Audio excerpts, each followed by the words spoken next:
Olá, meu nome é Ney Herman, está começando mais uma edição do podcast Assim Falou. Hoje o nosso tema é bem interessante, neurociência aplicada à comunicação. Comigo, no estúdio da Remix em Castro, está Jefferson de Souza, jornalista, professor e especialista em neurociência comportamental. Jefferson, obrigado pela sua presença hoje aqui. Obrigado, Ney, obrigado pelo convite, é um prazer estar aqui. Espero que a gente tenha aí uma conversa bastante próspera, cheia de informações e que a gente se divirta bastante, que eu acho que o objetivo também de um podcast é a gente sentar, conversar e aprender um com o outro. Então, estou à tua disposição aqui, Ney. Jefferson, acho que a gente tem que começar pelo básico, né? Quando a gente fala de neurociência, a gente lembra de muitas pessoas e vertentes distintas. E quem fez muito sucesso falando sobre isso foi o Dr. Laí Ribeiro. E ele deu uma abordagem que às vezes é contestada cientificamente. Mas o fato é que a neurociência conquista cada vez mais adeptos. Então, o que é a neurociência além dos mitos? Você pode definir para que a gente possa começar a nossa conversa? Então, o pessoal, por ter acesso hoje a muita informação sobre neurociência, acredita que é uma ciência nova. Mas a neurociência, ela é uma ciência de muitos séculos atrás. Podia dizer até milenar, sei lá. Porque desde que a humanidade começa a questionar sobre a sua existência, ela começa a estudar o cérebro. Platão era um dissecador de cérebros, né? Ele queria descobrir os mecanismos, o que funcionava, como é que funcionava aquilo. Ele dissecava cérebros para buscar entender, né? Então, essa curiosidade humana, ela sempre existiu. E ela foi evoluindo com o tempo.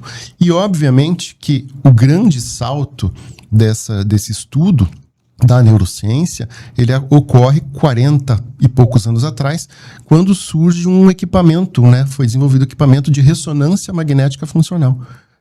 E esse equipamento permitiu com que o ser humano, os estudiosos, pudessem observar o cérebro de um ser ainda vivo. Porque até então só se podia estudar depois que já não havia mais atividade cerebral. Então, esse foi um grande salto que nos trouxe aí a possibilidade de compreender mecanismos que antes só apenas supunhamos, né? Então, essa evolução dos últimos 40 anos foi muito grande. Então, a neurociência estuda o quê? Estuda a relação do cérebro com as funcionalidades humanas. E essa curiosidade, essa necessidade, ela vem muito fortemente da busca de cura para doenças, né? As doenças chamadas como demências, enfim, todas as Alzheimer, Parkinson, tudo que influencia o cérebro, sempre despertou uma necessidade da medicina de buscar soluções, né? E esses estudos, com a chegada desse equipamento, evoluíram demais. E a gente passou a ter compreensão e comprovação de algumas coisas que até então não existiam. Ao ter essa evolução em mãos, muitos cientistas começaram a fazer relação com outras disciplinas, né? E esse foi o caso dos cientistas comportamentais, que perceberam que ali as informações poderiam servir também para as ciências sociais, não é? Então, o que interessava a psicologia também foi confirmado ou não pela neurociência, né? A biologia, ela dá muito conta do comportamento humano. Então, diretamente, a ligação da neurociência é justamente para compreender a neurociência comportamental, para estudar essa relação biológica com o que fazemos, né? Como agimos no dia a dia das nossas vidas. Basicamente isso. Ok. Podemos dizer, então, que é uma espécie de software mental? Ou seja, nós temos essa capacidade de nos programarmos? A neurociência afeta a nossa programação mental? Nos últimos 300 mil anos, assim, houve uma evolução muito grande, né? O nosso cérebro evoluiu até o período que a gente conseguiu sair das cavernas, e a gente vem com um software já de fábrica. Ou seja, nós temos comportamentos de 300 mil anos atrás num mundo moderno. Isso é complexo. Isso é bastante complexo, porque o medo. Qual é o papel do medo na vida da sociedade, né? O tanto que o medo influencia, o tanto que ele movimenta, o quanto ele gera de economia, o quanto ele impede as pessoas de evoluírem, ou faz as pessoas avançarem muitas vezes. Enfim, por quê? Porque o nosso cérebro inicial, o nosso cérebro, que o pessoal chama de reptiliano, mas não é o nome adequado, porque o nosso cérebro ele não tem origem nos répteis, né? Nós somos mamíferos, então é uma origem diferente, mas porque é um cérebro que também tem presente nos répteis, que é um cérebro extremamente reativo, né? Ele é um cérebro da sobrevivência, que é uma estrutura que dá conta de 4 atividades fundamentais, que é lutar, fugir, se alimentar e acasalar, que são as 4 atividades mais básicas do ser humano, que dão conta da nossa sobrevivência. Ou seja, o nosso lado animalesco. Exatamente. E não dá para dizer que hoje a gente não reaja animalisticamente, porque é só a gente prestar atenção como age uma pessoa que está com fome, né? A gente já trabalhou com pessoas muito próximas de nós, em que depois de um certo horário, se a pessoa não se alimentar, ela começa a ficar agressiva. Ela tem, é verdade. não é? Mudança de comportamento, né? Se você tiver, por exemplo, uma reunião que atrasou, enfim, e as pessoas não estiverem bem alimentadas, o clima vai ficar muito pior, né? Por quê? Porque é uma necessidade básica que não está sendo atendida e o cérebro está dizendo, eu vou morrer se você não me der alimento. Tem até uma pesquisa que você comentou comigo algum tempo atrás, falando de um estudo feito, se eu não me engano, no Poder Judiciário, envolvendo um simples suco de uva. Isso. Na verdade, é uma... Como é que chama? Vara de conciliação. Acho que foi no estado de Goiás, se não me engano. Eu acho que é Goiás. E lá eles fizeram uma experiência, porque é uma câmara de conciliação, ou seja, e é da família. Ou seja, conflitos de família. Briga por filhos, briga por patrimônio, separação, enfim. Coisas complicadas que falam muito sobre relacionamentos humanos e relacionamentos em crise. E aí eles fizeram uma experiência em 2 salas. Numa das salas, eles serviam um suquinho de uva, daqueles bem docinhos, baratinhos, antes das pessoas começarem a audiência, antes de começarem a conversar. E no outro, apenas água. No que serviam o açúcar, né, o alimento doce, que dava uma sensação de alívio e de saciedade, o nível de acordos chegou o número de acordos, né, 45% maior do que na sala que tinha apenas água, porque as pessoas tinham um alívio, uma recompensa antecipada, e elas se dispunham mais a conversar. Porque se chegassem com fome ou sem um acalanto, digamos assim, mental, apenas com aquela vontade de brigar e de resolver uma questão, o acordo não sai. Então, é um clima que se prepara a partir de uma saciedade do cérebro. Porque se o cérebro está entrando no modo emergência, ele vai ser extremamente reativo. Então a gente pode confirmar que esse nosso lado animalesco, esse cérebro que a gente chama de reptiliano, embora o termo não seja o mais adequado, mas que se refere a um aspecto mais primitivo da nossa natureza, isso precisa estar em equilíbrio para que os outros estágios mais evoluídos se manifestem de maneira adequada. Então, eu imagino que, além da questão da alimentação, outros aspectos interferem nisso, como o fato de você ter dormido bem e também a questão de estar em dia com as suas necessidades biológicas íntimas, vamos colocar assim. Sexuais. Ou seja, exatamente. Sim. Se você está em dia com tudo isso, o resultado é melhor, mas caso contrário... Exatamente. Caso contrário, as reações aparecem. A gente vê isso no dia a dia. Entre as relações humanas, quando a pessoa está desequilibrada nesse que é o primordial da vida, né? Que é a alimentação, uma boa noite de sono, ter uma vida sexual saudável, né? Relacionamentos bons. Sem isso, a pessoa se torna alguém extremamente reativa. Ela vai desequilibrar no trabalho, em outras atividades da vida, não é? Porque sem esse equilíbrio, a gente acaba tendo a tendência de buscar esse equilíbrio na força, né? E aí surge a força do ódio, surgem outras coisas que nos tiram do nosso prumo. Então, uma pessoa, por exemplo, se a gente fica sem almoço durante o dia...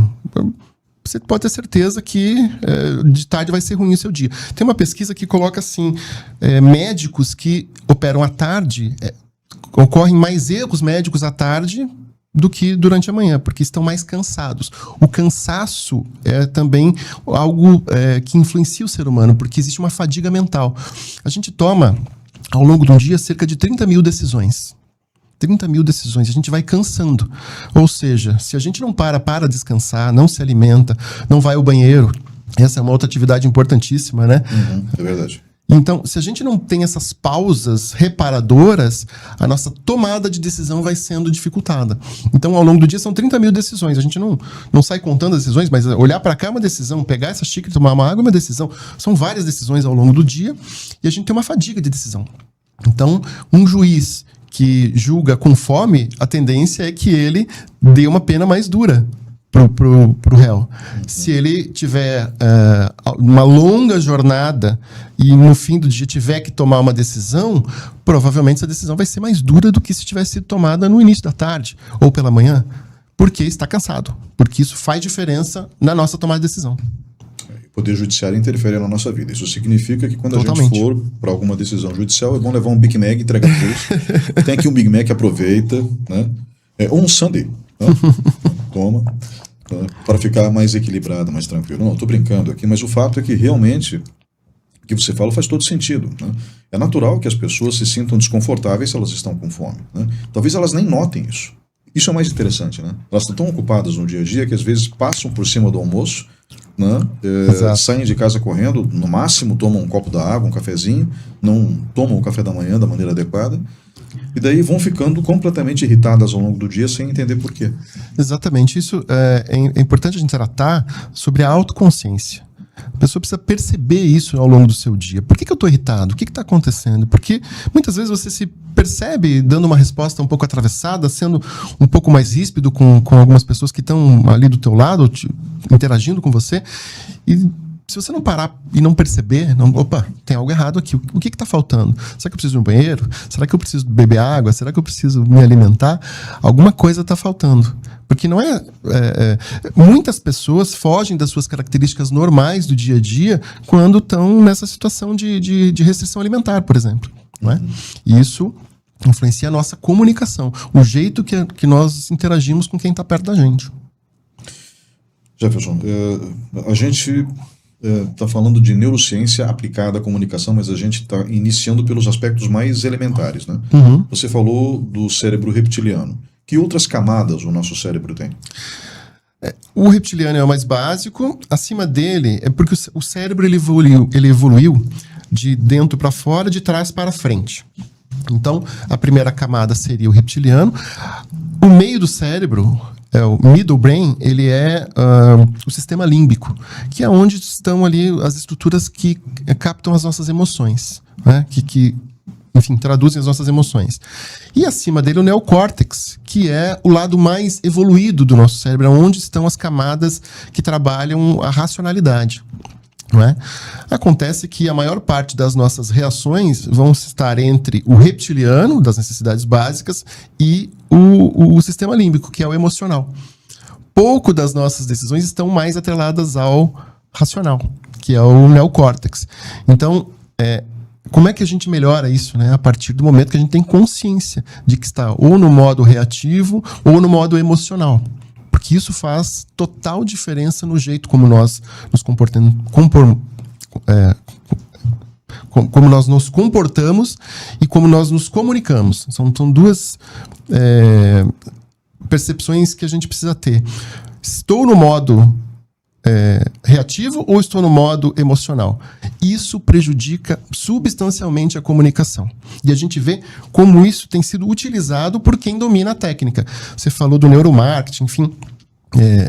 Neuromarketing hoje é provavelmente o setor que mais entende de cérebro humano, porque existem investimentos multibilionários para compreender como é que o consumidor se comporta, para entender como é que a gente faz as pessoas comprarem mais determinados produtos. Então, toda empresa hoje trabalha muito toda grande empresa tem orçamentos gigantescos para trabalhar com pesquisas de neuromarketing, justamente para compreender como é que eu faço, como é que eu ativo o botão de compra do consumidor. Não é?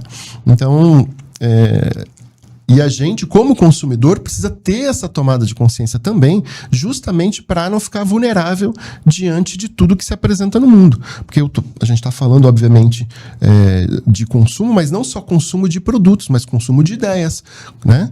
A política, nos últimos anos, se aproximou muito da neurociência. As peças publicitárias políticas estão muito atreladas a isso, né? Porque eles entenderam que o componente emocional faz toda a diferença e eles aplicam essa técnica, aplicam equipamentos de neurociência para determinar se determinado programa político ele tem um apelo emocional maior ou não, qual parte significa mais para o eleitor, o que faz diferença na vida da pessoa. Isso é para o eleitor, para o consumidor, enfim. A neurociência está muito presente na vida da gente, a gente nem sabe. Nesse aspecto da política, o que me preocupa é a ressurreição de ferramentas que realmente funcionam, a história comprova isso, mas que foram usadas por forças políticas nefastas, né? Então, assim, ninguém questiona a genialidade de comunicadores da época do nazismo, né? Uhum. Goebbels. Então, exatamente, Joseph Goebbels. Então, assim, eu nem gosto de falar o nome dele, mas o fato é esse. Sim. Né? Ele era um gênio, do mal. Do mal. Mas era um gênio. E muitas ferramentas do nazismo têm sido usadas agora na política recentemente para ressuscitar alguns ingredientes que são complicados, né? Uhum. Então, o próprio Steve Bannon, que foi o publicitário da campanha do Donald Trump, usou elementos do nazifascismo para, enfim, fazer com que o candidato dele à época pudesse ter um resultado adequado, Sim. Atropelando basicamente a verdade, né? E essa é uma estratégia interessante. Eles atropelam a verdade e acabam se focando em alguns aspectos que são verdadeiros, mas que sem os outros que compõem o contraditório acabam representando no final das contas uma mentira. Sim. E isso é preocupante, né? É interessante que, assim, você falou dos nazistas e tal, mas esses mecanismos eles já tinham sido identificados antes, né? Aristóteles, num livro chamado A Retórica, já tinha trazido para a gente a questão das falácias, identificar as falácias, e o tripé argumentativo, né? Que é a árvore argumentativa, o tripé argumentativo, que são 3 elementos importantes na comunicação que ele detectou, que é ethos, pathos e logos. Ethos seria a ética, o saber. Quem está falando? Quem é essa pessoa? A autoridade dessa pessoa é o ethos. O pathos é a emoção. A emoção que contém o discurso, o que toca quem está ouvindo, né? Num processo de retórica. E o logos, que é, de fato, o argumento, a lógica, a ciência por trás, enfim, o que justifica esse discurso. Ethos, pathos e logos. Então, nesse tripé argumentativo, o Aristóteles dizia que a comunicação ética, ela se baseia muito menos no ethos e no pathos, que é assim, quem está falando e o emocional que ele bota nessa comunicação, e muito mais no que ele está falando. O que ele está falando faz sentido? É verdade? Tem realidade nisso aqui? Tem ciência? Como se comprova? Não é? Então, e ele identificava nos discursos políticos da época já uma tendência a buscar uma comunicação muito mais de fulano que está falando, e é uma coisa que a gente vê muito hoje, né? Vem uma informação, mas quem falou? Não interessa mais se é verdade ou se não é verdade. Interessa quem está falando. Se quem está falando não é afeito ao meu grupo, não é próximo daquilo que eu acredito, eu já desqualifico essa informação, ainda que seja verdade. E o contrário também é verdadeiro, não é? E a questão emocional está muito presente nos discursos políticos também. Então a gente vê, o Aristóteles dizia que isso não era uma comunicação ética, isso não era ético. O ético é a gente ter uma comunicação muito menos emocional e muito menos centrada na figura. E, basicamente, trazer o que está sendo dito e se focar um pouco mais nisso. Que é bem ao contrário do que vemos hoje, não é? A gente está vendo hoje que a comunicação está extremamente emocional, radicalizada, e importa qual grupo falou, quem disse. É do meu grupo ou não é? É do meu lado ou não é? Porque o ser humano é muito dado a dualidades, né? Essa visão ou é do bem ou é do mal, né?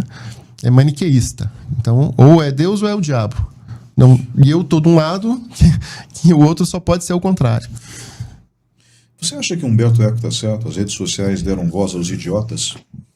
Eles deram voz a todos, né? E eu vejo que, infelizmente, tem idiotas muito talentosos. Tem, né? Aliás, isso é interessante, né? Quando você discute com um idiota, você se rebaixa ao nível dele e ele te vence pela experiência. Entende? Então, que é um fato, né? Sim. Então, não vale a pena. Mas realmente eles são talentosos, né? São muito, vários. Né? Muito talentosos. Um escritor brasileiro já disse que os idiotas vão dominar o mundo não pela qualidade, mas pela quantidade. Eles são muitos. Então, é complicado isso. Como eles são muitos, é bem difícil. Agora, é verdade. Eu vejo que as redes sociais elas ampliaram as vozes, mas elas criaram também as bolhas. E isso tem sido bastante complicado. A rede social, como foi iniciada, como nasceu, né, lá nos nossos primórdios de Orkut, etc., ela não existe mais, né? Porque a rede social era para quê? Era basicamente para buscar interação social, para que as pessoas interagissem. E era muito divertido na época. Eu falei, encontrei um parente que não sei de onde, que está muito distante. Colega de escola. Onde é que tá? Não sei o que. Aquilo era uma informação bacana, importante e fazia diferença na vida da gente e era uma novidade pra gente. Aquela rede social não existe mais, né? Hoje, ela é basicamente as pessoas querem falar e não querem ouvir. Não existe interação. Aí, quando há a interação, é um conflito de bolhas, que é basicamente agressão. Que é basicamente um falar, um grita de um lado e outro grita do outro. E ninguém se ouve, né? E aí a comunicação não acontece. Mas para a rede social, para o algoritmo, é muito interessante, porque existe essa disputa o tempo inteiro. Um responde uma coisa, outro responde outra, um responde outra coisa, e aí cria-se robôs para ficar respondendo o tempo inteiro. Aquilo gera... né? E a pessoa mergulhou ali e não sai mais, né? É muito difícil sair daquele universo, vira um looping infinito. E para a rede social é o que ela quer, que você fique ali mergulhado o tempo inteiro, porque no meio daquilo ela vai fazer uma propaganda, ela vai te oferecer um produto, ela vai te vender algo. E é isso que gera essa grande roda do dinheiro. Então as pessoas têm que ficar ali o tempo inteiro circundando naquela rede que não é mais social, né?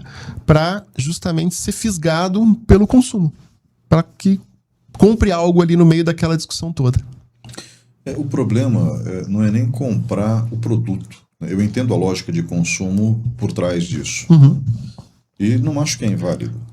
Acho, sinceramente, que as pessoas têm mais o que fazer na vida, né? Então, procurar um quintal para carpir pode ser interessante, né? Como diriam os nossos pais. Mas o problema são as ideias perversas que acabam sendo vendidas nisso. Eu não me refiro só à política, né? Uhum.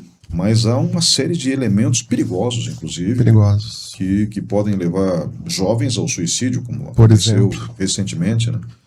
E isso sim é complicado, né? Ou você defender ideias que são indefensáveis. A gente falou do nazismo e muitas pessoas confundem o nazismo com o antissemitismo. O nazismo é muito pior do que isso. Sim. Ele era baseado no racismo. A gente esquece que os campos de concentração receberam negros, homossexuais, ciganos. Ciganos foram 500 mil mortos nos campos de concentração. Ciganos.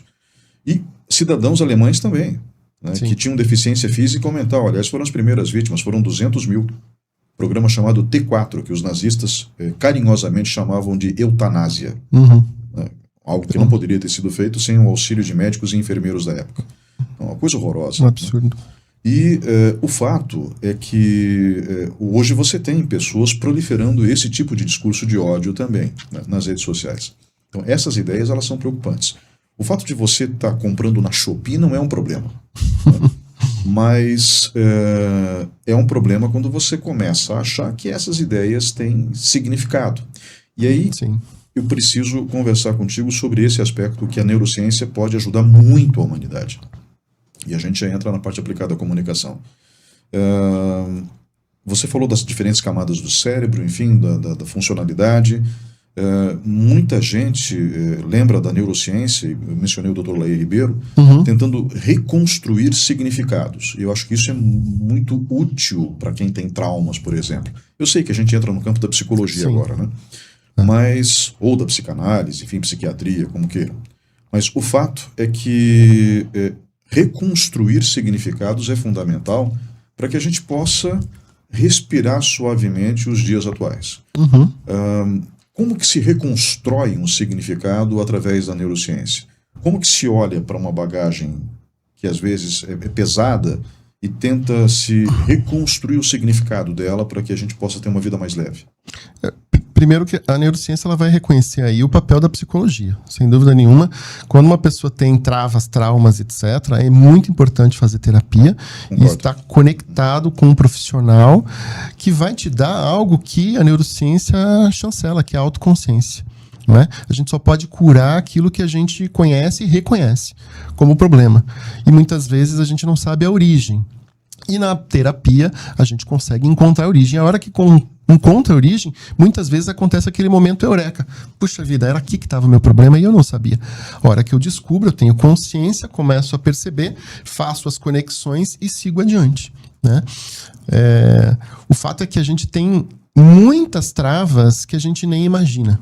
Não é? E o fato de fugir delas no dia a dia nos afasta da cura. Né? Então, reconhecer, compreender as dificuldades, perceber e agir é fundamental. E agir como? Buscando essa autoconsciência, essa percepção através da psicanálise, da terapia. Enfim, eu acho que isso é fundamental. Porque o que a gente busca quando a gente traz a neurociência é justamente ter a autoconsciência. Sem ela, é difícil resolver qualquer situação da vida. Não é? A gente falou de redes sociais. Então, sim, cada página no Facebook é um veículo de comunicação. Embora administrado por um profissional que não é formado em jornalismo, não é formado em publicidade, enfim, não tem conhecimento na área de comunicação. Então acaba às vezes se expondo demais e às vezes se expondo de menos. Né? Dependendo do objetivo que ele tem. O objetivo comercial, como eu falei, eu acho que é válido. O objetivo pessoal depende. Você está falando do quê? Né? Às vezes você está ajudando alguém dividindo sua história, às vezes não. Então, depende muito daquilo que está sendo dito. Se você induz alguém ao suicídio, você está prestando um desserviço. Mas se você ajuda alguém a sair de uma situação complicada, então você está ajudando uma série de indivíduos a superarem uma fase difícil da vida. Aqui eu dei 2 exemplos básicos. Mas, em qualquer cenário desses, o fato é que a pessoa só aparece se não tiver medo de se comunicar. E por que as pessoas têm medo de se comunicar? Mas antes disso, 2 perguntas em uma. Quem não se comunica morre socialmente? Atualmente, sim. Essa é uma tendência muito forte, porque a gente observando, e você trabalhou muito tempo nesse setor também, a gente percebia o quê?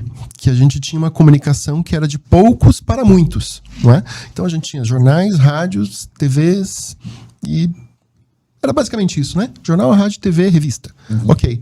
Eram os meios de comunicação que existiam. E eles estavam nas mãos de poucas pessoas. Muitas vezes o dono do jornal também era dono da rádio, que também era dono da TV, que também... Né? Em muitas cidades do Brasil era assim.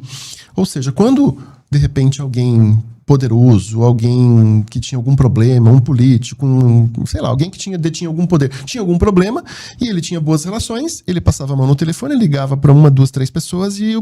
Né? Aquele problema já não sairia na mídia e ele estaria estancado, tranquilamente. Hoje em dia a gente tem uma diferença muito grande, porque a gente tem comunicação de muitos para muitos.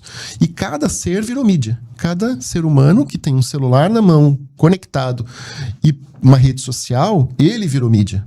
Então, cada ser é mídia. Ele pode produzir conteúdo, né?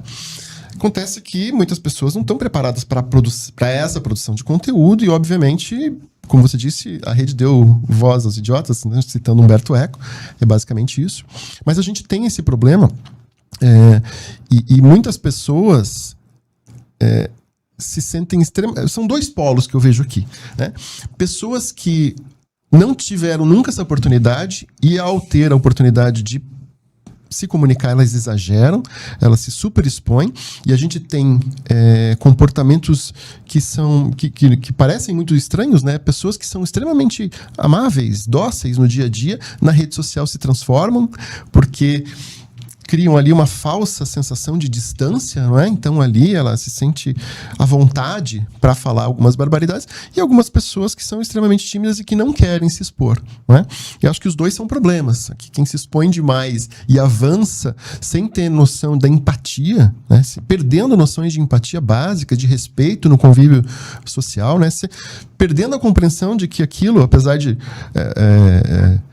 não ser mais uma rede social, né, mas ele tem o princípio de rede social. O início é isso, é para a gente interagir, para a gente conversar, para ter o debate, para ter, né, um uso da dialética, né, e a gente ter essa conversa, essa construção.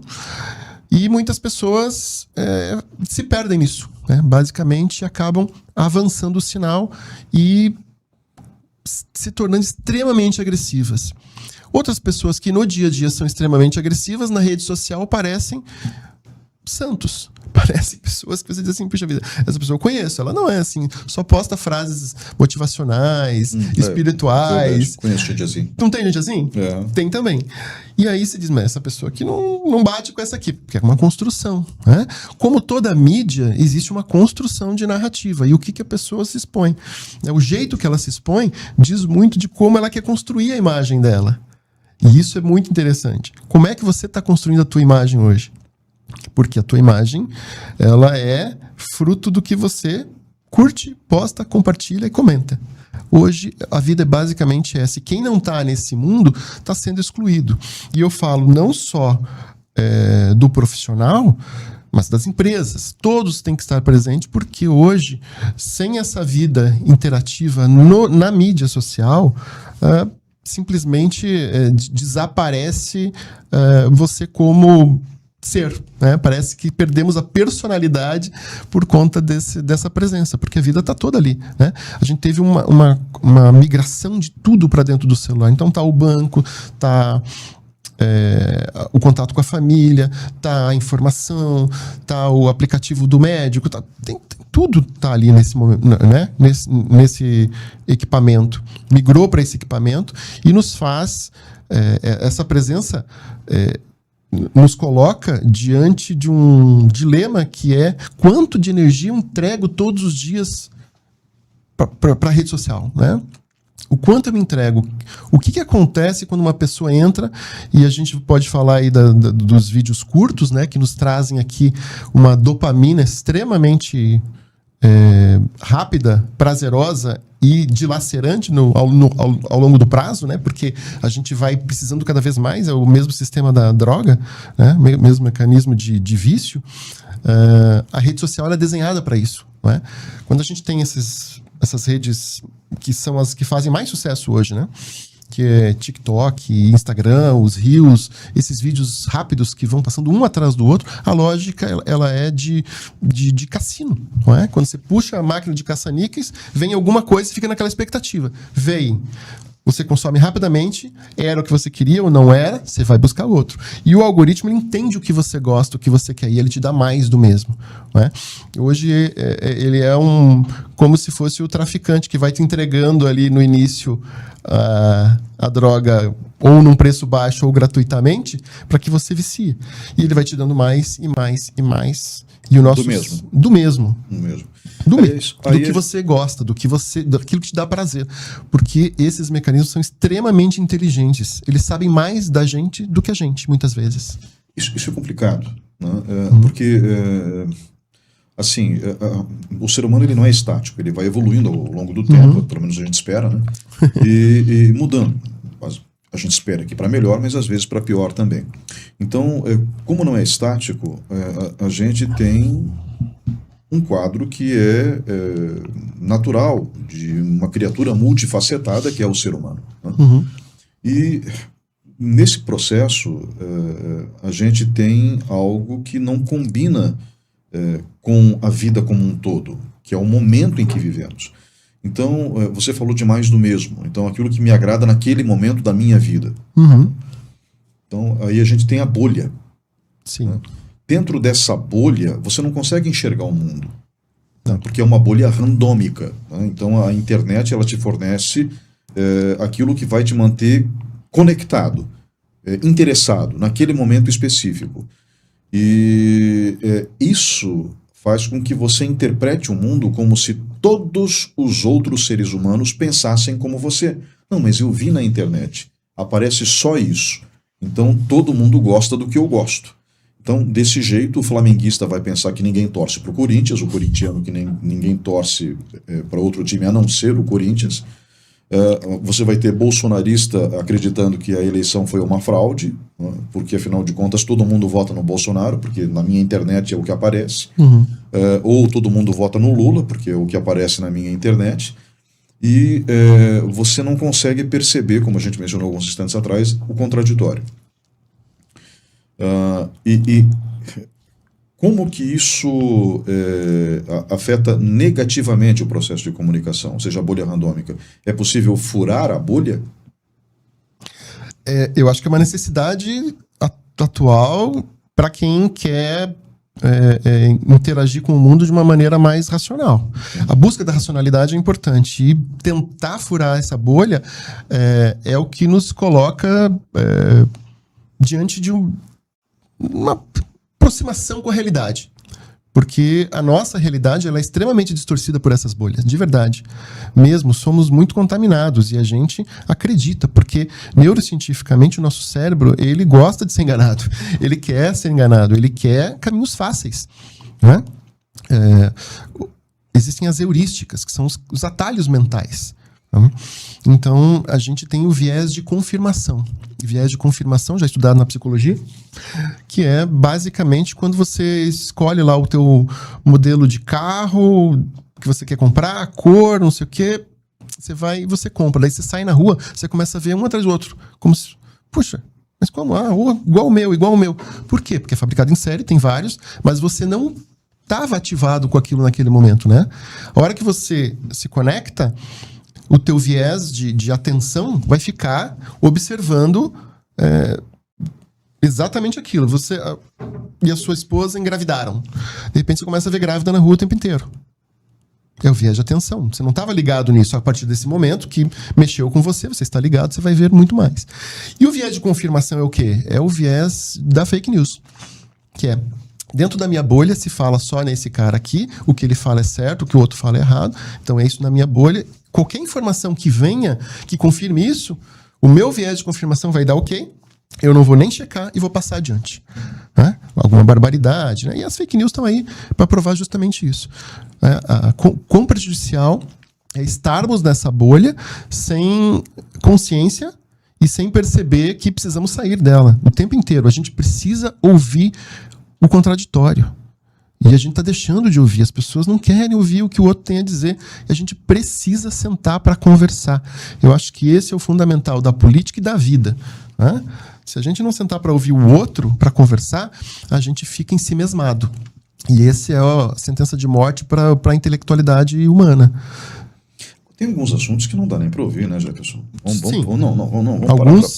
Vamos parar para pensar, né? A Terra é plana. Não, aí não. Sabe? Não, mas o pessoal está nesse nível. Né? Então, assim, é muito complicado. Mas aí que aí é uma ala que tem que ser tratada na psiquiatria, né? em outros campos. Aí. Entendeu? Porque então, aí não tem condição. Porque existe limite para o contraditório. Né? Sim. Você falou antes da filosofia grega regendo os aspectos que estudam a comunicação. Né? Uhum. E realmente isso é verdade. Aliás, os gregos estudaram a comunicação por primeiro, foram eles que iniciaram os estudos da comunicação. Uhum. Mas assim, quando você mencionou isso, você mencionou a questão do conhecimento. Quem é a pessoa? Ela conhece esse assunto? Então, a gente tem um outro problema. Esse é o ethos. Então, a pessoa sabe do que está falando? É importante. Se ela não conhece o assunto, se ela não sabe, ela não poderia estar falando, ela não poderia estar opinando. Isso é uma questão meio lógica, né? Eu não estudei. Estudei? Não estudei. Então, eu não posso falar. Né? Eu posso, no mínimo, dizer, olha, é uma pessoa em quem eu confio que é fulano, né? Daí você uma referência da área. Exatamente. Diz isso. Né? Então, perfeito. Né? E isso me parece lógico. Até aí, tudo bem. Né? Mas você reproduzir o discurso como se fosse seu, é uma coisa complicada se você não tem esse domínio, né? Então, recentemente a China determinou que um influencer que fale sobre determinado assunto, uma especialidade, que ele seja especialista para falar. É uma coisa que me parece óbvia, né? Sim. E aqui seria tido como uma censura, um cerceamento da liberdade. Não, se a pessoa está se colocando como especialista, ela que seja especialista na área, para entregar, né? A gente teve um problema aqui no Brasil, por exemplo, que jornalista não precisa ter diploma. Esse é um caso que gerou uma discussão enorme. Foi lá, né, o relator era o Gilmar Mendes e tinha uma lei da época da ditadura que precisava ser revista, ok? Reviram aquela lei e não colocaram nada no lugar. E aí qualquer um que esteja num meio de comunicação pode se autoproclamar como um jornalista, né? E aí a gente tem um problema, porque essa pessoa não é especialista em produção de informação, de notícias, né? Mas ela se coloca assim. E o erro lá atrás foi querer dizer que isso seria um cerceamento da liberdade de médicos, advogados, enfim, estarem nos meios de comunicações. O que é uma bobagem, porque eles sempre estiveram como especialistas, justamente como especialistas. Exatamente. Como comentaristas da área deles, não é? Como articulistas, né, escrevendo em jornais sobre a área deles. E isso não haveria problema algum. Se eu não me engano, quem moveu a ação, inclusive, foi a Folha de São Paulo, né? Eu acho que sim, se eu não me engano. Não me lembro exatamente. E sinceramente, um absurdo. Eu sei que tinha apoio de muitos grupos e tal. Pois é. Mas gerou um transtorno enorme, porque aí muita gente hoje se coloca como noticiarista, como pessoa especialista em trazer notícias, e a pessoa não traz notícia, ela traz fake news. Ela traz a notícia absolutamente enviesada. E não que exista a imparcialidade total, mas quando você tem um jornalista profissional, diplomado, que estudou ética, que entende do processo de comunicação, que entende do processo de informação, da captação, da checagem com fontes seguras, etc., perfeito, aí eu tenho uma entrega em que eu posso confiar, né? Quando a pessoa apenas se diz especialista na área, se diz que eu tenho acesso à informação, e aí não é exatamente assim, a pessoa tem envolvimentos do ponto de vista ético comprometidos, a notícia não é notícia, né? Ela é uma informação maquiada e manipuladora. Eu me lembro de uma situação bem absurda de um cidadão, eu não quero dar palco, né? Embora ele seja muito mais famoso do que eu, né? Mas eu não vou dar o nome, só vou dar o que ele falou. Ele chegou a convencer o público dele, né? Isso foi muito interessante, como ele conseguiu convencer as pessoas disso, de que a China e a Coreia do Norte, que nem conversam entre si, porque a Coreia do Norte não conversa com ninguém, né? Estavam em conluio com o STF para derrubar o Bolsonaro. Como se o governo da China não tivesse mais com o que se preocupar, né? Sim. Porque eles têm um país enorme, né? Com problemas gigantescos, porque tudo na China é grande, inclusive os problemas, né? Sim. Então, sabe, esse tipo de coisa é que é complicado, né? Quando um suposto comunicador, ele se diz jornalista, ele não é, acaba gerando esse tipo de problema, né? É como se uma pessoa que se diz cardiologista começasse a recomendar alimentos que visivelmente entopem as veias, né? Sim. Então, a gente ia ter, caso esse cidadão hipotético tivesse sucesso nas mídias, um número crescente de infartos. Sem dúvida. E a gente já tem muito problema, não é? E eu acho que a neurociência está aí para explicar, justamente. Tem um neurocientista português chamado Antônio Damasio. Ele tem um livro chamado O Erro de Descartes. E o erro de Descartes é justamente contrapondo a ideia do penso, logo existo, de que o homem seria um ser racional, extremamente racional, né? Depois vem a economia comportamental, estudar isso também, e traz, né, o homos economicus, que é o homem racional do ponto de vista econômico, que as decisões são... E isso depois foi absolutamente transformado e percebido que não era exatamente assim que funciona, né? O Damasio, ele traz pra gente que o homem, ele não é um ser racional que sente emoções. Ele é um ser emocional que racionaliza algumas coisas. Então nós somos um ser emocional. As emoções movimentam a nossa vida e a nossa tomada de decisão o tempo todo. E quem manipula as emoções, manipula as ideias. Nesses exemplos que você trouxe, as pessoas, para conseguir esse nível de manipulação que a gente... né, para racionalizar, diz que absurdo isso, que coisa mais fora de propósito, ele foi no emocional dessas pessoas. Ele conseguiu acessar o emocional e trazê-las para uma ideia que pode ser estapafúrdia, mas vira uma seita em torno de uma ideia que foi concebida justamente para colocar essas pessoas dentro da bolha. Né? Então, como isso? Pela emoção. Trabalhando as emoções. A gente conversava um pouco desculpe, antes. Claro. É a comunicação não ética que o Aristóteles falava. Não ética. Não ética. Perfeito. A gente conversava um pouco antes de começar a gravação do programa sobre as 3 camadas da autoconsciência comunicacional. Como é que elas funcionam? Então, são essas camadas que são camadas da percepção. Né? A gente tem aqui a camada do self, que é essa compreensão interna, essa busca de compreender como é que eu funciono, como é que eu...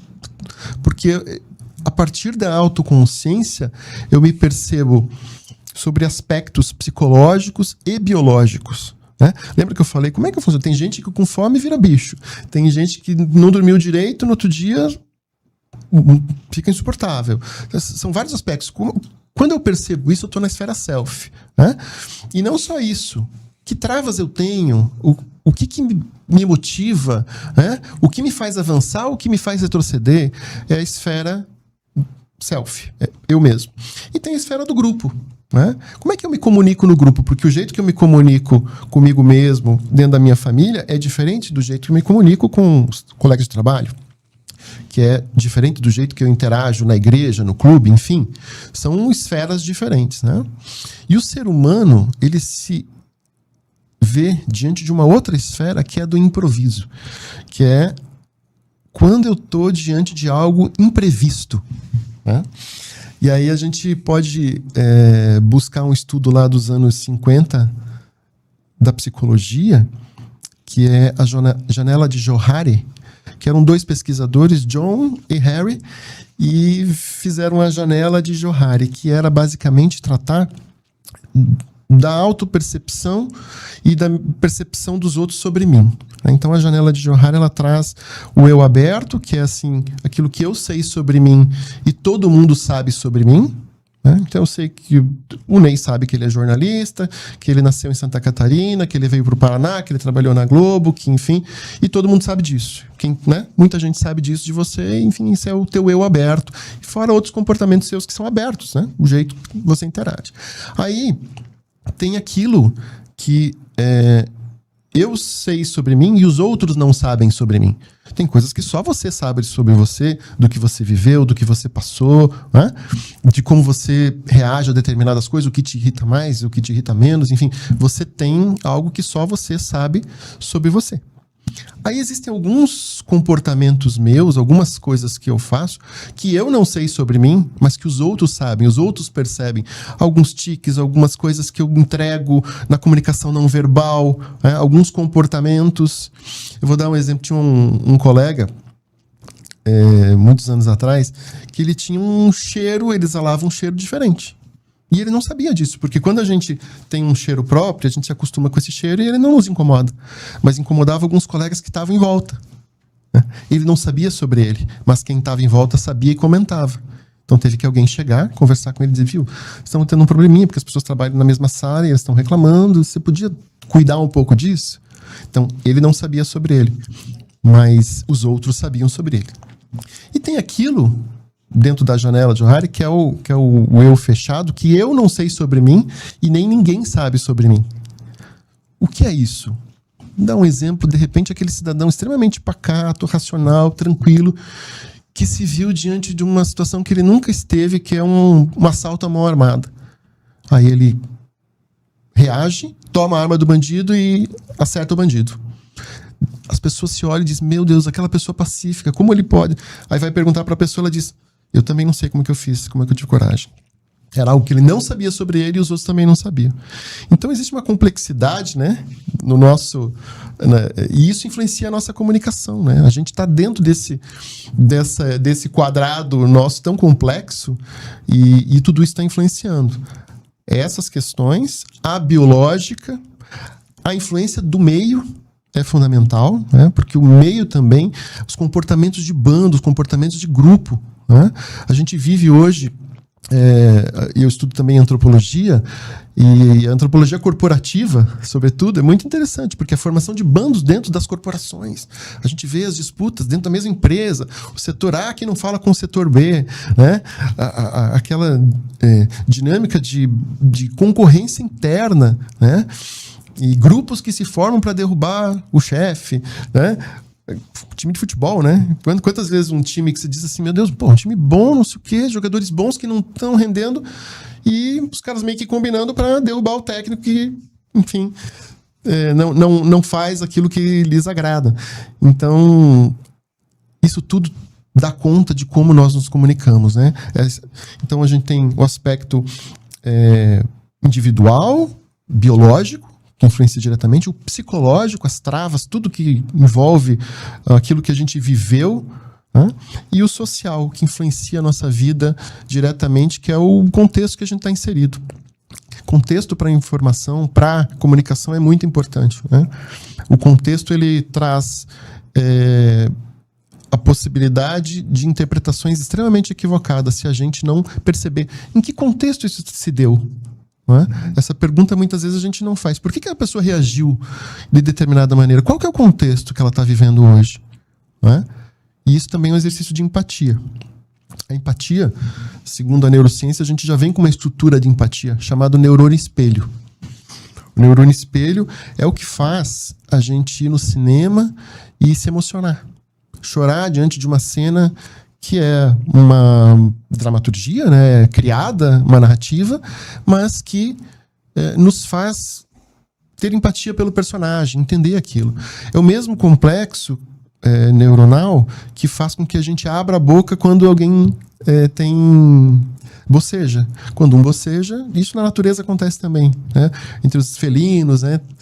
Eles também têm essa estrutura chamada neurônio espelho, porque a gente olha para o outro e a gente tenta se colocar no lugar do outro. Então, se eu digo, eu tenho aqui um vídeo de fundamentalistas islâmicos passando a faca no pescoço de alguém na beira da praia. Você quer ver? Faz uma cara assim. E se ela assistir a cena, ela vai sentir meio que aquilo. Não é? Quando ela vê a cena de uma agressão, ela meio que sente. E isso é o neurônio espelho atuando, né? Dando conta de que a gente está tentando se colocar no lugar do outro. Mas isso é sempre uma tentativa. Né? Porque se eu pego na sua mão e diz assim, pô, você tá sentindo a mão do Ney Herman e ele tá sentindo a tua? Não. Se a gente pegar um na mão do outro, você não vai sentir a minha mão e eu não vou sentir a tua. Você vai ter a sensação da sua mão na minha e eu da minha mão na sua. Mas eu nunca vou sentir a sua mão. É quase impossível. Não é quase, é impossível. Então, atualmente, com a tecnologia de hoje, né? Bom, vamos lá. Como que o cérebro edita a realidade e puxa gatilhos emocionais? Fruto das influências todas que nós armazenamos ao longo da vida, das emoções, etc. Aí a gente pode trazer o conceito de intuição, né? Aquilo que a gente chama de intuição pode ser um registro cerebral que nós temos da infância. Enfim, às vezes você está fazendo negócio com alguém e você diz, pô, teu negócio é bom, o troço está certo, está aqui toda a documentação, etc. Mas esse cara... tem alguma coisa estranha. Minha intuição está dizendo que não devo fechar esse negócio. Tem alguma coisa errada aí. Muitas vezes, o que você está chamando de intuição é que essa pessoa fisicamente lembra alguém que te deu um golpe lá atrás, alguém que te fez mal quando você era criança, alguém que de alguma maneira te prejudicou e você trouxe isso, o teu cérebro buscou lá nesse registro, que é emocional, está lá no sistema límbico, e trouxe para você nesse momento. E aí você fica um pouco receoso por conta disso e acha que é intuição. A minha intuição está dizendo, pode ser um registro que está lá dentro. Os microcomportamentos, como tom de voz, pausas, postura, olhar, eles têm um impacto direto na comunicação. Aliás, dizem os especialistas que a maior parte da comunicação é não verbal, né? A maior parte é não verbal. Acho que aí uns 70%, 80% é não verbal. E a gente é de uma época em que existia telefone fixo, não é? E telefone fixo era interessante. A pessoa tinha na casa e tal, e normalmente a gente ligava e falava. Hoje em dia, atender ligação é uma coisa muito rara, né? O telemarketing está acabando com a ligação, porque é tanta ligação de telemarketing e, enfim, oferecendo coisas que as pessoas estão deixando de atender telefone. Mas nessa época que a gente atendia, né, e tinha o telefone fixo, ou falava no orelhão, etc., de repente você recebia uma ligação da sua mãe e você falava alô. Só nesse alô ela dizia: o que aconteceu, filho? Que tinha todo um entendimento dela, ela conhecia com quem ela estava falando nesse processo comunicacional, ela sabia quem estava do outro lado, e ela sabia que aquele tom era de alguém que não estava bem naquele dia. E ela: o que aconteceu? Só no alô. Então, o tom de voz é extremamente importante. E tudo na gente comunica, não é? Não só o tom de voz, mas o olhar, os gestos, enfim... A roupa que a gente usa, tudo comunica o tempo inteiro. A comunicação não verbal ela é extremamente importante e, quando bem usada, dá resultados incríveis. O interessante assim, o ser humano é treinável. Né? Fazer cursos, entender como é que você funciona e como você pode melhorar a sua comunicação é das coisas mais recomendáveis, porque a gente observa grandes comunicadores, eles não começaram como grandes comunicadores, eles tiveram um processo evolutivo. Né? Se a gente pegar o grande investidor Warren Buffett, ele disse que o principal investimento na vida dele foi fazer um curso de oratória, que foi o que deu a ele a oportunidade de fazer grandes negócios, porque ele conseguia expor as ideias, expor a posição dele na negociação a partir de uma comunicação muito mais assertiva. Então, eu acho que esse é uma dica que eu queria deixar, porque as pessoas muitas vezes relegam. Acho que isso é natural. Eu sou assim, ou eu sou assado. Não, somos treináveis. Nós temos condições de melhorar dia a dia a partir de treinamento, a partir de observação, a partir de autoconhecimento. O que as pessoas mais subestimam sobre o processo de decisão do cérebro? Que as pessoas mais subestimam, elas acham que estão no comando. Eu acho que esse é o grande erro. O grande erro de qualquer um de nós num processo de tomar decisão é achar que está no comando. Nós não estamos. A não ser que estejamos 100% focados, o que é muito difícil. A gente já tem aqui a prova, né, de que as redes sociais estão tirando o nosso foco cada vez mais. A gente fica horas ali vendo vídeos um atrás do outro e no fim do dia, se eu perguntar o que você viu na internet, você não vai lembrar, você não vai saber. Então, a gente tem a doce ilusão de que a gente está no comando, de que eu estou vendo um vídeo ali de 30 segundos, o cara falou uma coisa super interessante e que eu vou absorver essa informação, vou guardar para mim e vou carregar para a vida. Nem sempre é assim, não é? Então, nós não estamos no comando. O nosso cérebro ele quer caminhos fáceis. Existem as heurísticas. E esses caminhos fáceis que o cérebro busca justamente porque ele é um órgão extremamente consumidor de energia. Né? Ele representa aí um ser humano normal, aí 1,5 kg, né? Um cérebro. Né? Só que ele consome 20% da energia. Então ele representa uns 2% do teu peso corporal e 20% da energia que ele consome. Para se reorganizar, ele faz o quê? Economiza. E para economizar, ele vai buscar caminhos fáceis. Então, se eu tenho um trabalho para entregar daqui 30 dias, e é um trabalho importante, etc., eu vou deixando para amanhã, porque eu sei que vai me dar trabalho, é difícil. Então, eu vou procrastinando. O procrastinador, ele não é preguiçoso, ele não é uma pessoa que... enfim, não quer trabalhar. Não. Ele sofre, inclusive, ao longo do processo de procrastinação. Ele vai deixando para depois e vai se... Ele sabe que o prazo está se esvaindo. Ele sabe que está ficando cada vez mais difícil. Ele sabe que... Mas o cérebro quer dizer, não, deixa para depois. Por quê? Economia de energia. E aí você vai, faz um trabalho nas vésperas, entrega, tem lá uma nota mediana, às vezes passa, enfim. Ou no trabalho, entrega um trabalho mais ou menos... No entanto, depois se arrepende. Puxa, eu podia ter feito melhor. Podia ter dado um pouquinho mais. Podia ter começado antes, podia ter me programado, feito um cronograma reverso, uma logística. Porque nesse processo, se a gente tiver o hábito de fazer um pouquinho por dia, o nosso resultado é muito melhor. E o nosso cérebro, ele quer adiar. Então, por isso, criar hábitos é muito importante para o ser humano. O hábito de ir para a academia todo dia ele é melhor do que o hábito de, depois de muito tempo, você querer emagrecer 5 quilos no mês. Você não vai conseguir. Não é? Mas o nosso cérebro quer o quê?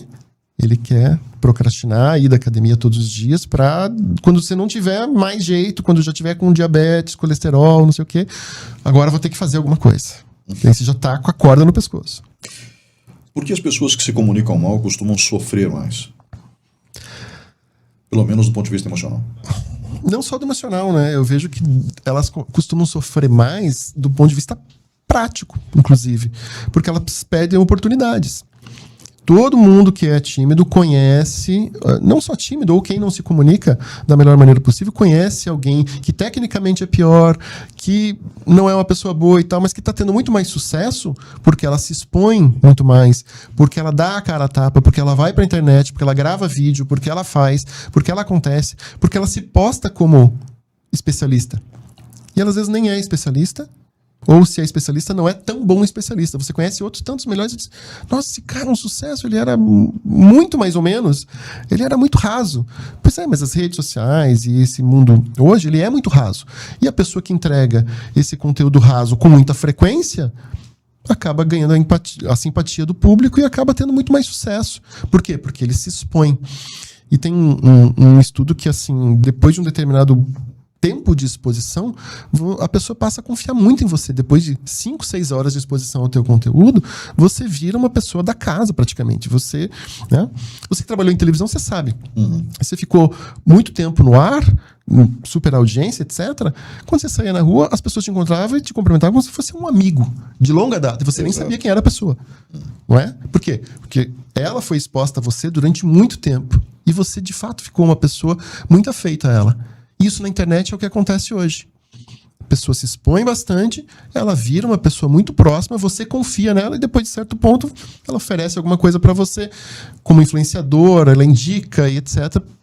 Aí esse sucesso todo de influenciadores que estão na mídia fazendo tanto sucesso e dinheiro, enfim, por quê? Porque eles têm a coragem de se expor. E aí você vai ver uma pessoa vazia, uma pessoa ruim muitas vezes, mas que está tendo resultado. Porque está usando o meio de comunicação. Então, o inverso é verdadeiro. Quem não se comunica bem, quem não se expõe, quem não se coloca, acaba perdendo oportunidades de mostrar a pessoa boa que é, o profissional excelente que é, a qualidade do seu entregue, do seu produto. Então, eu acho que isso é importante que as pessoas percebam. Que tem que dar esse passo, ter essa coragem de ir para frente, de se comunicar melhor, porque isso vai dar conta do seu resultado. Jefferson, a gente pensa muito em comunicação aplicada ao trabalho, embora exista também a questão da vida pessoal, né? E são círculos completamente distintos. Mas eu vou passar por alguns pontos agora que são interessantes e eu queria que você falasse de 2, basicamente, mas de maneira rápida, que a gente já está chegando no fim. Tá? Ok. A cobrança do mundo corporativo é muito pesada e como que ela pode ser gerenciada, né? A comunicação, ela pode adoecer ou curar? Pode, com certeza. Eu acredito muito na comunicação não violenta. Porque já tive no mundo corporativo muitos anos e sei como a comunicação pode ser extremamente agressiva e destruidora. Como palavras mal colocadas podem influenciar no emocional das pessoas e no grupo todo. A gente vê isso nas empresas, no time de futebol, quando existe agressão verbal. Porque agressão verbal, neurocientificamente, é como se fosse um tapa na cara. Quando uma pessoa é agredida, uma palavra, pela ressonância magnética, pela imagem do cérebro, uma pessoa que ouviu uma palavra ruim, que foi maltratada verbalmente, e uma que tomou um tapa na cara, a mesma área do cérebro é atingida. É a mesma sensação. Ou seja, as palavras ferem. E a comunicação no ambiente corporativo, durante muitos anos, foi relegado. O chefe podia tudo, podia falar o que quisesse, podia ser agressivo, porque ele era o chefe. Ou algum colega que tinha uma determinada posição maior, que podia, de repente, tinha alguma liderança, podia se impor de uma maneira agressiva. E isso tudo foi criando uma série de problemas. Não é? A gente tem burnout, a gente tem depressão, a gente tem uma série de doenças que estão sendo criadas no mundo corporativo porque as pessoas não interagem da maneira adequada. E a gente não está... Eu, como adepto da comunicação não violenta, eu sempre digo, comunicação não violenta não é comunicação fofa, não é comunicação amiguinha. Não, é assertividade. É assertividade. O que é assertividade? Não é eu chegar... Ney, toda vez você chega atrasado na reunião. Se eu falar isso toda vez, o que eu estou fazendo? Estou generalizando e você vai dizer, não é toda vez. Eu cheguei... Algumas, não é toda vez, 1 ou 2 vezes. Se eu sou mais assertivo na comissão, eu digo, Ney, você chegou nas últimas 2 reuniões 15 minutos atrasado. Estou sendo assertivo. Nas últimas 2 reuniões, 15 minutos atrasado. Isso me coloca numa situação difícil perante os outros, porque é nesse momento que eu dou as diretrizes que a gente vai ter durante a semana, etc. Se você puder chegar no horário, vai colaborar comigo e vai nos colocar aqui numa posição diferente diante do grupo. Pode ser? Eu fui assertivo, eu falei no que precisava ser dito e eu não agredi de nenhuma maneira. Né? E a pessoa compreendeu. É muito diferente de chegar, pô, Ney, você sempre chega atrasado. Né? No relacionamento, você nunca olha para mim, você nunca me elogia. Essas generalizações, elas são terríveis para a comunicação. Porque elas botam um rótulo na testa da pessoa. E a pessoa não aceita esse rótulo. E a tendência dela é negar, e essa comunicação ela não tem a menor validade, porque ela não cria uma evolução. Ela não vai ajudar a pessoa a evoluir. Ela vai criar raiva na outra. Vai criar um ódio. E ela deixa de evoluir. O que é a síndrome do impostor dentro do ambiente corporativo? Síndrome do impostor é interessante porque quando a pessoa começa a ascender e ela começa a ter oportunidades, ela começa a se sentir, puxa vida, mas será que eu mereço? Será que eu tenho capacidade? Ela começa a duvidar da própria capacidade. Essa é a síndrome do impostor. É quando a pessoa tem a oportunidade de avançar no seu trabalho e ela não se acha capaz. Ela vai, mas está sempre com aquela sensação de, puxa vida, por que eu? O que está acontecendo? Será que eu dou conta? Que é uma coisa absolutamente normal. A gente, quando cresce na hierarquia, o que acontece? A gente, de repente, era um técnico muito bom. E quando você é um técnico muito bom, você domina toda a técnica. Aí você sobe na hierarquia, você tem que ter outras habilidades. A partir do momento que você está num cargo novo, você que era um técnico nota 8, 9, você vira um gerente nota 6. Porque você está começando, você está iniciando, você não sabe. Então, existe uma queda na tua expertise dentro do que você está atuando, que é natural. No entanto, você teve, para chegar lá, uma observação do teu potencial, da tua entrega e etc. Né? Foi visto isso. Você chegou lá, obviamente que você não vai ser o melhor entre os que estão naquele cargo, mas você vai ter uma capacidade. Só que algumas pessoas não trabalham isso muito bem e se sentem desconfortáveis. E isso faz com que surja a síndrome do impostor, que é essa sensação de que, puxa vida, eu estou sendo valorizado, mas será que eu mereço? Eu acho que eu não dou conta. E isso prejudica a pessoa e ela comunica isso no dia a dia. Esse que é o... pela comunicação não verbal, a gente entrega que a gente não está confortável, que não está... que eu não estou no lugar certo, não estou cabendo aqui. E quando eu trabalho isso, entendo, não. É natural que você tenha um processo de evolução. Como que a gente vence o medo inicial de gravar vídeos? Gravando. Boa. Sabe como? Porque, assim, o medo não é de gravar vídeo.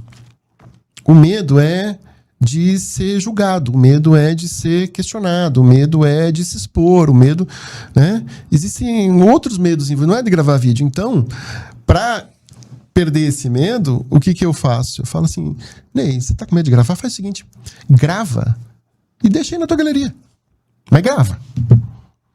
Daí, depois de um tempo, você grava de novo. E aí você vai se acostumando com isso, você vai se expondo para você mesmo, E aí você consegue, de repente, opa, achei um aqui que ficou legal, agora eu vou publicar. Porque depois de muito tempo você foi se acostumando com essa ideia. Mas você não tem a obrigação de publicar. Mas grave. É o passo inicial. Muitas pessoas ficam com medo da exposição. E isso é terrível, porque trava muita gente. Muita gente precisaria ter essa exposição e ela se prende nisso. Outro problema é do perfeccionismo. Achar que tem que estar tudo certo, tudo perfeito para botar, para publicar. Na internet não é assim. Hoje em dia a gente tem um nível de profissionalização na internet. Ó, a gente está aqui num estúdio super bacana, bem equipado, etc. Aí alguma pessoa assiste e diz, puxa, eu queria fazer um podcast, eu queria gravar alguns vídeos, mas eu não tenho essa estrutura. Mas não precisa. Hoje em dia a internet é você e um celular na mão. E isso já funciona como um meio de comunicação extremamente eficiente, porque as câmeras são boas, porque o áudio já sai muito bom, né? Você tendo alguns pequenos cuidados. Não queira ser perfeccionista. O problema das pessoas é esse. O perfeccionismo trava. Só vou fazer quando eu tiver tal microfone. Só vou fazer quando eu tiver tal câmera. Não vai fazer. Faça com o que você tem hoje. É o que o Cortella diz. Faça o melhor que você pode com os recursos que você tem atualmente, até você ter recursos para fazer melhor do que você pode fazer. Pronto. Como que a gente constrói a autoridade genuína num mundo saturado? Por que está saturado? A gente tem coisa demais na internet. Eu acho que com verdade. Eu vejo que existe exatamente isso que eu estava falando agora há pouco, que é assim, uma profissionalização muito grande na internet, de gente contratando equipes para gravar, de vídeos muito perfeitos, de edição, as edições mirabolantes, sabe? Então, um processo muito difícil e muito que gera uma maquiagem muito grande, muitos filtros, né? E as pessoas estão percebendo isso, né? Uma perfeição que ela não existe no dia a dia, na vida real. Essa perfeição. O mundo não é perfeitinho como aparece nas redes sociais. E quem engaja mais? Quem faz mais sucesso? Quem é mais verdadeiro? Então, muitas vezes você vê, por exemplo, como é que surgiu o Whindersson Nunes? Pô, sem camisa, num quarto de hotel, com uma iluminação mais ou menos, fazendo uns vídeos. Se ele quisesse ser perfeito, se ele quisesse uma imagem bacana, ele não ia conseguir fazer, né? Ele não ia ter aquela capacidade de comunicação que ele tem. Porque com o público dele, a comunicação é essa. É uma comunicação direta, sem muita maquiagem, né? E para a maioria das pessoas funciona assim. Para algumas que querem se posicionar diferente, daí tem que ser um vídeo perfeito, etc. Mas assim, na boa, na internet, a gente compreende que é diferente, né? Em que me interessa mais a pessoa que está falando e a capacidade dela entregar conteúdo, né? Eu acho que tem que trabalhar mais com a verdade. As pessoas acabam percebendo a verdade, apesar de estarem muito dispostas também a serem enganadas, né? E aí uma profusão de golpes aí com pessoas que são extremamente sedutoras na comunicação, ou seja, estão indo lá no emocional, né? Estão chegando no emocional. O papel do YouTube como funil de demanda para palestras e mentorias é grande nos dias de hoje? Cada vez mais. E aí uma coisa que eu já falei aqui, que é a exposição por mais tempo em vídeo, né? Isso tem feito com que o YouTube, eu acredito que já foi nesse ano e nos próximos anos ele volta a ser a grande estrela da internet, o YouTube. Por quê? Porque as pessoas estão cansando dos vídeos rápidos. Os vídeos rápidos estão causando transtornos mentais. As pessoas estão perdendo tempo e produtividade, ficando horas e horas vendo vídeos curtos em busca dessa dopamina barata. E o YouTube, o que é o YouTube? Quando você quer uma aula, quando você quer aprender alguma coisa, um tutorial sobre algo que você tem dúvida, você vai aonde? Você vai no Instagram, no TikTok ou você vai no YouTube? As pessoas vão no YouTube, que é onde estão os conteúdos mais profundos, né? Onde tem mais tempo e onde você se coloca como especialista e pode comprovar que é especialista, porque você se expõe por mais tempo. Ninguém consegue ficar 20, 30, 40 minutos falando sobre assunto sobre o qual não é especialista, né? E o YouTube te coloca nessa posição. Por isso que quando eu quero aprender alguma coisa, eu vou no YouTube. Quando eu quero só passar tempo, né? Esperando a minha esposa numa consulta, daí eu posso ir no Instagram e ficar passando um vídeo rapidinho. Verdade. Mas quando eu quero aprender, aí eu vou no YouTube. Então eu acho que o YouTube hoje é o grande para produtor de conteúdo, para professor, para palestrante, para pessoal que trabalha com treinamento, empresas. É o grande canal de exposição, é onde você pode colocar o teu conteúdo com mais profundidade, mostrar o que você pode, mostrar que você é especialista, e aí e não precisa ter o nível de exposição que se busca no Instagram, que é assim, milhares de seguidores. Isso é uma bobagem. Hoje tem gente com milhares de seguidores que não vende nada, e tem gente com poucos seguidores que vende muita coisa. Por quê? Porque ele tem os seguidores certos. Você não precisa estar uma pessoa que vende palestra precisa ter milhões de seguidores? Não, ela precisa estar na frente dos caras que contratam, né? Ela precisa aparecer para os RHs, para os diretores, etc., para essas pessoas. Então, poucas pessoas podem ser decisivas aí no teu processo. A gente falou muito de Facebook, Instagram. Você acaba de falar agora sobre mentorias e palestras. O LinkedIn é uma plataforma interessante, né? Muito interessante também, porque ali estão as pessoas que querem interagir profissionalmente, né? E é onde estão os RHs das empresas, os diretores, os CEOs, né? As pessoas que de fato estão no mundo corporativo. Então quem quer interagir com esse mundo é uma rede muito interessante e acho que vale a pena investir, sim, sem dúvida, na produção de artigos, na produção de vídeos, né? Produção de conteúdos que mostrem a qualidade profissional que você pode entregar, o nível de profissional que você é, e não é só para ter um currículo lá, não é? Porque muitas pessoas deixam a página atualizada, etc., mas precisa ter uma produção, né? Para que as pessoas possam perceber o que você entrega, qual é o teu nível de entrega, a qualidade do teu produto e o quanto você pode colaborar com a empresa nesse momento.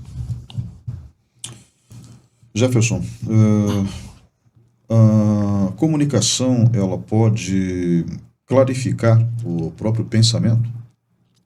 Sem dúvida. A comunicação é uma busca da tradução de quem nós somos. A comunicação, ela pode, e ela faz isso, à medida que a gente põe para fora o que temos aqui dentro. Eu vejo que é interessante quando a pessoa grava a voz pela primeira vez, né, no gravador, no celular, e ela nunca ouviu a própria voz. De repente ela ouve, ela, nossa, que estranho, achei minha voz horrível. Por quê? Porque não é a voz que você está acostumado a ouvir. É porque a voz que você ouve, ela não entra apenas pelos seus ouvidos, mas ela reverbera pelos ossos do teu crânio. Então você tem uma percepção diferente da voz que você ouve gravada para que você ouve no dia a dia. Né? E isso dá conta de que muitas vezes a gente interpreta errado quem somos e o que temos dentro de nós. E a comunicação, quando a gente começa a botar para fora, faz com que a gente tenha outras percepções de quem nós somos. A mesma coisa quem grava vídeo pela primeira vez.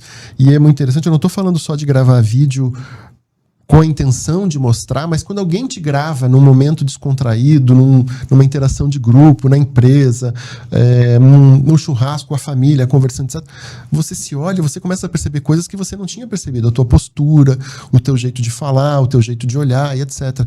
Então, a comunicação, quando percebida, né, nos traz autoconhecimento. Eu acho isso extremamente importante e quem tem essa noção começa a olhar para os outros diferente também. Porque eu vejo que no papel de liderança, por exemplo, o grande líder é um cara que se comunica muito bem e se comunicar muito bem, para mim, tem um significado muito importante que é ouvir muito bem. No caso do líder, o grande líder é um grande comunicador. 70% do trabalho do líder é comunicação. Né? O líder, ele tem lá o trabalho, um trabalho burocrático de ser o responsável, não sei o quê, de definir as metas e conversar com a direção, definir planos, etc. Beleza. Só que isso é um trabalho desse tamanho. A maior parte é comunicar isso para os outros. E ao longo do processo, observar se está sendo cumprido e comunicar às pessoas, dar feedback o tempo inteiro sobre como é que estamos indo, etc. Nesse processo. Então, o trabalho do líder é comunicação. Agora, o grande líder é o que faz leitura de cenário, é o que faz leitura de pessoas. O grande líder é um scanner de pessoas. Ele observa as pessoas. É como a sua mãe que ligava e no alô sabia como é que você estava. O grande líder que conhece a sua equipe, ele sabe que determinado fulano hoje não está bem. Ele sabe como é que está agindo. Ele sabe que o fulano entrou no modo emocional, saiu do racional e eu preciso ir lá e resgatá-lo para que as decisões sejam melhores. Então, é um cara que está lendo o cenário e lendo as pessoas o tempo inteiro.